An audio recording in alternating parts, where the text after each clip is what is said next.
Hey, hey, welcome to Live with Lynn. So if you're here, say hi. If you're watching the replay, be sure to type replay so I know you were here. I'm Lynn Huber, and I appreciate you being here today. So today I'm going to talk about 4 key steps to design a strategic life Apple style. Have you ever looked at a really successful brand or a person, maybe a celebrity or a big company, and wondered how on earth do they do it? I mean, Apple is one of those brands for me. Steve Jobs is just amazing. I mean, almost everything the company puts out there succeeds. I mean, just crazy, right? The company has enjoyed almost unparalleled revenue growth since it started, and it still continues to grow every day. Hi, Anitra. Good morning. So that's just amazing. But Apple's success isn't just a matter of making a lot of money or selling a lot of products. I mean, how many brands have completely changed the game in their niche the way Apple has? Not only that, but Apple's done it several times over, despite some strong criticism from the naysayers. You have the iPod, you have the iPhone, you have the iPad. All of these products pretty much revolutionized their prospective market space. I mean, we all know Apple, right? You probably have at least one Apple product in your home, or if you don't, you know someone who does. Apple has become shorthand for ubiquitous, sustainable success and instant recognizability. Apple has a small stable of products that they do exceptionally well with. They're really focused and strategic in their product development and their marketing. And their big, not so secret weapon, they invent something and then keep refining it. This approach to innovation and incremental change is something you can easily adapt to your own life. Here's how. Hi, Karen. Good to see you. So, number one, keep it simple. So, Steve Jobs made a strategic decision to keep Apple's focus really tight, right? He just narrow it down, keep it really tight. And he simplified their product lines down to just 4 computers at the time when it was just all about computers.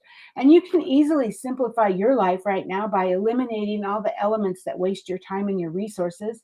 Start by cutting down or cutting out TV and video games, which both are low return uses for your time. And then think about how you can downsize your resources, maybe from switching to a smaller car or a smaller house, or maybe decluttering or not buying more stuff that you don't need. Free up your time by shopping in bulk or batch cooking. I mean, all of those things can help you simplify your life, right? Learn to iterate.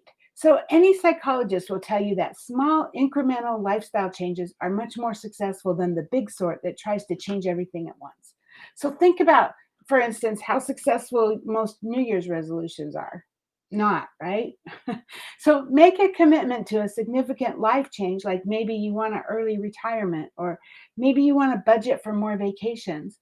And then you can make a series of small changes, like switching from an on the way to work coffee to having one at home or making it at home and taking it with you, right?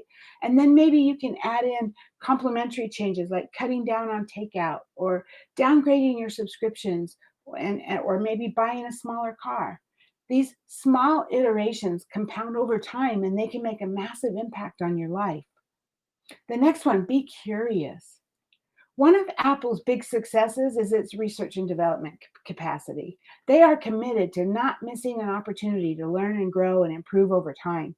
So stay ahead of the pack by being curious, by always being open to learning and to change and looking for new opportunities, tweaking your goals, and always staying committed to being better, to improvement. And then be okay with imperfection. One of Apple's mottos is just ship, meaning that they don't wait to get a product absolutely perfect before they launch it into the world. Being okay with imperfection doesn't mean that you just leave it there and turn out low quality work at all, right? It means you keep hustling. You give it your best shot, you get it out, and then you make improvements. You keep moving, you keep thinking, you keep improving. And I mean, that's pretty powerful too, right? So, hey, when are you ready to redefine success? I mean, when you're jumping curves, defying or ignoring the experts, facing off against big challenges, obsessing about design and focusing on unique value, of course, Steve had to, he needed to convince people to believe in what he's doing in order to see these efforts come to fruition, right? People needed to believe in Macintosh to see it become real. Ditto for the iPod and the iPhone and the iPad. Anitra says bulk shopping is great when stores do their case lot sales. It sure helps at my house. Yeah, yeah, there you go. So, you know, people need to believe, right? Not everyone will believe, and that's okay. But the starting point of changing the world is changing a few minds. That's probably the greatest lesson of all that I learned from Steve. Not everyone is going to believe. Not everyone is going to want my opportunity, or not everyone is going to want what I have to offer. But the starting point is of changing the world, changing my life is just changing a few minds, right? So, hey, may Steve rest in peace, knowing how much he changed the world. But I'll let him have the last word here.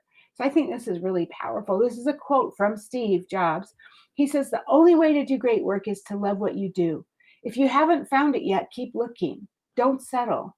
As with all matters of the heart, you'll know when you find it. And like any great relationship, it just gets better and better as the years roll on. So, keep looking until you find it. Don't settle." How powerful is that? So, hey, now I'd love to hear from you. What most caught your attention about what I just talked about? How has Steve Jobs inspired you? Please share your thoughts in the comments below. I would love to hear your stories.